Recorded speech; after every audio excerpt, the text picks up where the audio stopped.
Brought to you by Penguin.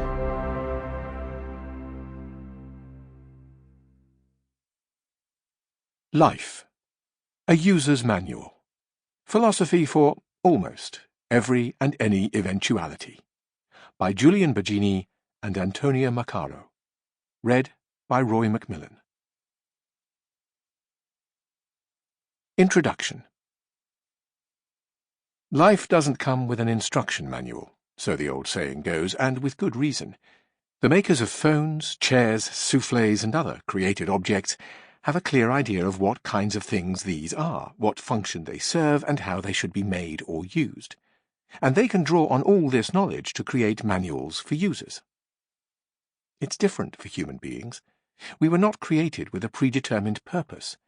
We find ourselves thrown into the world, to use Heidegger's evocative expression. Or, as Jean-Paul Sartre put it, for human beings, existence precedes essence. We are before we know what exactly we are and how we ought to live. We have to work out our purpose for ourselves. It's not a given. There is, however, one kind of user's manual we can resort to, one that requires a small but significant change in punctuation. Strictly speaking, it is a user's manual with the apostrophe after the S, a manual for users written by users. These user authors are the philosophers who have been grappling with the human condition for millennia, from the ancient worlds of China, India, and Greece to the present day. The words of dead philosophers speak to us across the centuries because human beings have a great deal in common with each other. There are universal human needs and common life situations. Each person, like a snowflake, is unique, just like every situation and every society is different. But we can draw on what we know about humanity more generally to illuminate particular cases. Of course, many believe we are created with a purpose by a designer God who gave us an instruction manual in the form of the sacred texts of their religion. Even they, however, would surely accept that they can learn from other traditions of thought and that the world's great philosophers have a great deal to offer. This manual is a compendium of their wisdom. Unlike traditional philosophy reference books, it's not organized by the names of philosophers, schools, or abstract concepts, but by life situations. When people face problems in life, they do not go looking for what the great thinkers have said about deontological duties, a priori principles, or the difference between substance and attribute, even though all of these might actually be of use to them.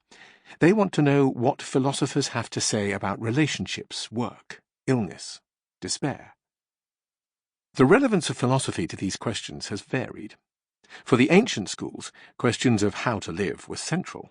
Most modern philosophers, in contrast, have had little or nothing to say about the art of living. However, in the last couple of decades or so, philosophy's public image seems to have changed from impenetrable scholasticism to something that could be useful to everyone. Stoicism in particular has grown enormously in popularity, and with its wealth of practical advice on how to live, it's easy to understand why. The Stoics excel in perceptiveness and clarity, and many of their words feature in these pages. Many who have helped to create this shift have argued that it marks a return to philosophy's historic mission, and that ancient philosophy was a form of psychotherapy. Supporting evidence includes the fact that both Albert Ellis, founder of rational emotive behavior therapy, and Aaron Beck, founder of cognitive behavioral therapy, were influenced by Stoicism. In particular, they acknowledge a debt to Epictetus' saying that people are disturbed not by things, but by the views they take of things.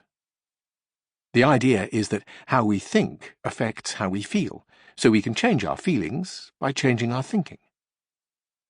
According to Richard Sarabji, the idea of philosophy as therapy can be traced back to the 5th century BCE, when Democritus said, "Medicine cures diseases of the body. Wisdom frees the soul from emotions." This view seems to have been retained by the later Stoics, Skeptics, and Epicureans. "Vain is the word of a philosopher which does not heal any human suffering," wrote Epicurus. "For just as there is no profit in medicine if it does not expel the diseases of the body, so there is no profit in philosophy either if it does not expel the suffering." Sample complete. Ready to continue?